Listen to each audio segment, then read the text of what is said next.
கிறிஸ்துவுக்குள் அன்பான தேவஜனமே, உங்கள் அனைவருக்கும் ஆண்டவராகிய இயேசு கிறிஸ்துவின் நாமத்தினாலே வாழ்த்துக்கள். இன்று நாம் எபிரேயர் 12ஆம் அதிகாரத்திலிருந்து தியானிப்போம். 5ஆம் வசனத்திலிருந்து தியானிப்போம். அன்றியும் என் மகனே, கர்த்தருடைய சிட்சையை அற்பமாக எண்ணாதே, அவரால் கடிந்து கொள்ளும் போது சோர்ந்து போகாதே. கர்த்தர் எவனிடத்தில் அன்பு கூறுகிறாரோ அவனை அவர் சிட்சித்து தாம் சேர்த்து கொள்கிற எந்த மகனையும் தண்டிக்கிறார் என்று பிள்ளைகளுக்கு சொல்லுகிறது போல உங்களுக்கு சொல்லியிருக்கிற புத்திமதியை மறவாதீர்கள்.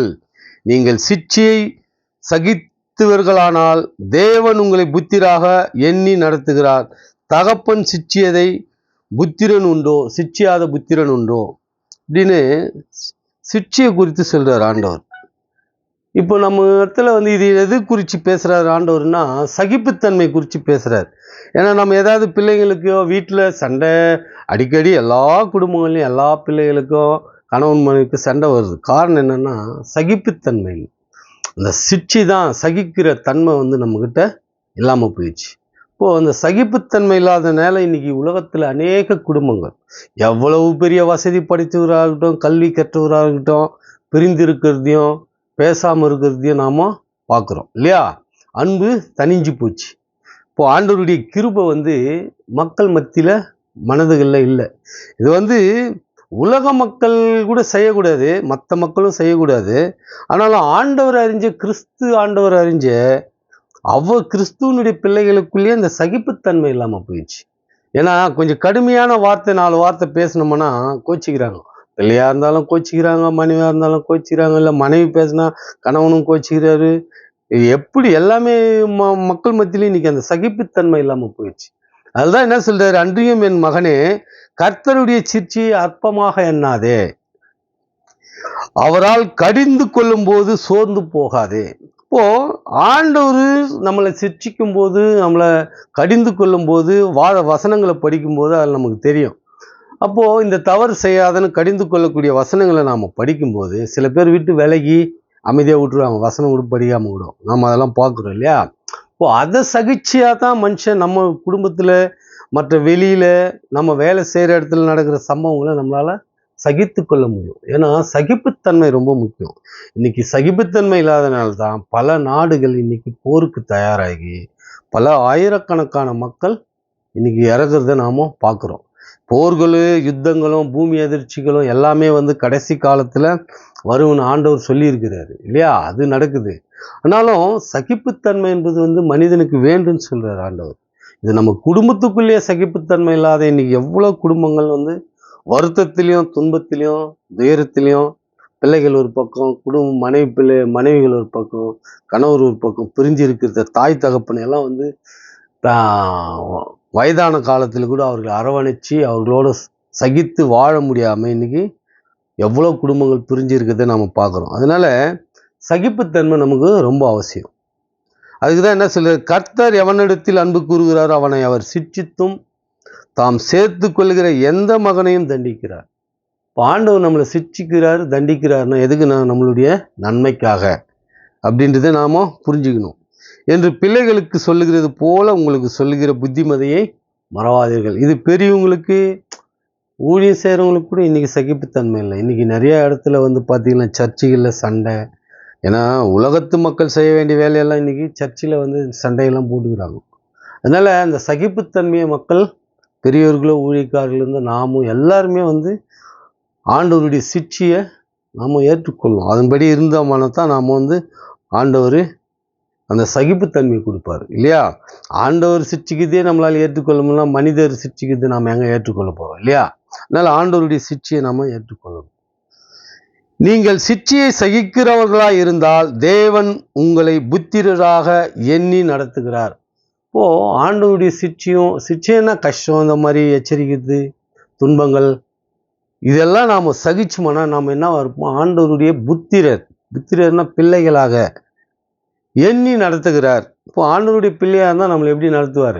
ஏன்னா மனுஷனே தான் பிள்ளைகளை இன்னைக்கு இருக்கிற காலத்தில் ரொம்ப அன்பாகவும், சின்ன வயசில் சொல்கிறேன் நான், அன்பாகவும் நல்லா தான் நடத்துகிறாங்க இல்லையா? அப்போது மனுஷனே இப்படி நடத்தும் போது ஆண்டவர் நம்மளை எப்படி நடத்துவார்ன்றதை நாம் எண்ணி பார்க்கணும் இல்லையா?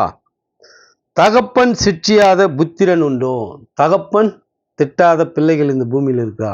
இல்லை இல்லையா? அதே போல தான் இந்த பூமிக்குரிய தகப்பன் நம்மளை திட்டுறது மாதிரி, சிட்சிக்கிறது மாதிரி, புத்திமதி சொல்றது மாதிரி, ஆண்டவராகிய இயேசு கிறிஸ்து நமக்கு தகப்பன் மாதிரி அநேக புத்திமதிகளை வேத வசனத்துல சொல்லியிருக்கிறார். நாம் அதை பார்த்து அதன்படி நடக்கணும் இல்லையா?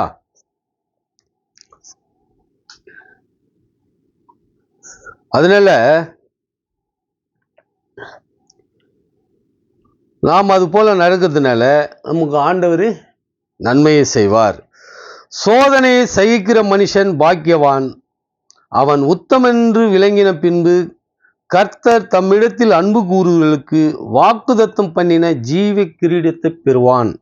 இப்போ ஆண்டவர் இத்தனை சோதனையெல்லாம் நமக்கு கொடுக்கும்போது, கஷ்டங்கள் கொடுக்கும்போது, ஏன்னா மனுஷன் தாங்கிக் கொள்ள தக்கதாக சோதனையே அல்லாமல் வேறே சோதனை நான் தருவதில்லைன்னு வேதத்தில் சொல்றார் ஆண்டவர். இப்போ நமக்கு பல சோதனைகள் வந்த உடனே சில பேர் என்ன பண்ணுவாங்கன்னா ஆண்டவரை தூஷிப்பாங்கன்னா ஆண்டவரை விட்டு விலகி ஆலயத்துக்கு போகாம இப்படியெல்லாம் மக்கள் இருக்கிறத நாம பார்க்குறோம்.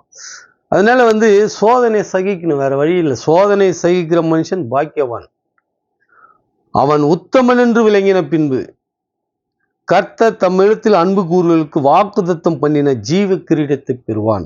இப்போ ஆண்டவர் சோதனை சகிச்சாப்பத்தான் பாக்கியவான் என்றார். பாக்கியவானை குறித்து போன வீடியோக்கள் எல்லாம் போட்டிருக்கிறேன், போன வாரத்துக்கு முன்னாடி. இதுபோல பாக்கியவானா இருப்பீர்கள் என்றாரு. நீங்க இப்படி இருந்தீங்கன்னா ஜீவ கிரீடத்தை பெறுவீங்க. ஜீவ கிரீடம்னா நம்ம பரலோகம் நித்தியம் ஜீவிக்கிறோம் இல்லையா, அந்த கிரீடம் அங்க நமக்கு பரலோக ராஜ்யத்தில் ஆண்டவர் சேர்த்துக் கொள்வார். அதைத்தான் ஆண்டவர் ஜீவ கிரீடம் சொல்றாரு. இப்போ ஜீவ கிரீடத்தெல்லாம் நாம பெறணும்னா நம்ம என்ன பண்ணணும்? சோதனையை சகிக்கணும். சகிப்புத்தன்மை இல்லாதனால தான் இன்னைக்கு பிள்ளைங்க வீட்டை விட்டெல்லாம் சில பிள்ளைங்கள்லாம் பார்த்தீங்கன்னா வேற இந்த காதல் அப்படின்னு எல்லாம் போயிடுறாங்க இல்லையா. அதுக்கெல்லாம் என்னடா காரணம்னா இந்த மாதிரி சகிப்புத்தன்மை இல்லாததுனால தான் நாம் அது மாதிரி பிள்ளைகள் போகுது. அப்போ சகிப்புத்தன்மை நமக்கு ரொம்ப முக்கியம். இப்படிப்பட்ட உபத்திரவங்களை சகிக்கிற நாம் நியமிக்கப்பட்டு இருக்கிறோம் என்று நீங்கள் அறிந்திருக்கிறீர்களே. ஏன்னா இப்படிப்பட்ட உபத்திரவம் எல்லாம் நமக்கு வரும்னு ஆண்டவர் ஏற்கனவே நியமிச்சிருக்கிறார். இந்த உபத்திரவத்தெல்லாம் நாம் சகிக்கணும். பிள்ளைங்களை படிக்க சொன்னால் கோவப்படுதுங்க, ஒரு வேலை சொன்னால் கோவப்படுதுங்க. அதே மாதிரி தான் எல்லார் வீட்லேயுமே அந்த சகிப்புத்தன்மை சொல்கிற அறிவுரை வேதத்தை வாசித்து விளக்கம் சொல்கிற எனக்கும் அந்த சகிப்புத்தன்மை வேணும். சகிப்புத்தன்மைன்றது ரொம்ப பெரிய ஒரு சாதனை தான் அது. ஏன்னா எந்த ஒரு விஷயத்தை சகித்து கொள்ள முடியாத நிலையில் தான் இன்றைக்கி உலகம் இருக்குது. ஏன்னா இன்றைக்கி அநேக கண்டுபிடிப்புகள், எந்த நேரம் பிள்ளைங்களும் இருக்கட்டும் யாராக இருந்தாலும் செல்ஃபோன்லேயே மூழ்கி இருக்கிறாங்க. ஒரு காலத்தில் பேசுவாங்க, பொண்ணு மேலெல்லாம் உட்காந்துன்னு என்ன செய்வாங்க, நிறைய விஷயம் பேசுவாங்க, நிறைய பேர் ஒன்று சேர்ந்து பேசுவாங்க. அப்போது ஒருவருடைய கருத்து இன்னொருக்கு பரிமாறும், உலக ரீதியாகவே பரிமாறும். வேத வசனங்கள் கிறிஸ்துவர்கள் கூட அன்னைக்கு பேசுவாங்க, ஆண்டவரை குறித்து தியானிக்கிறது, ஒருத்தர் வசனங்களை தியானிக்கிறது உண்டு. ஆனால் இன்னைக்கு செல்போன் வந்த பேர் எல்லாம் செல்போனுக்குள்ளவே போயிடுறாங்க, வெளியே கூட இல்லை, அது உள்ளவே போயிடுறாங்க.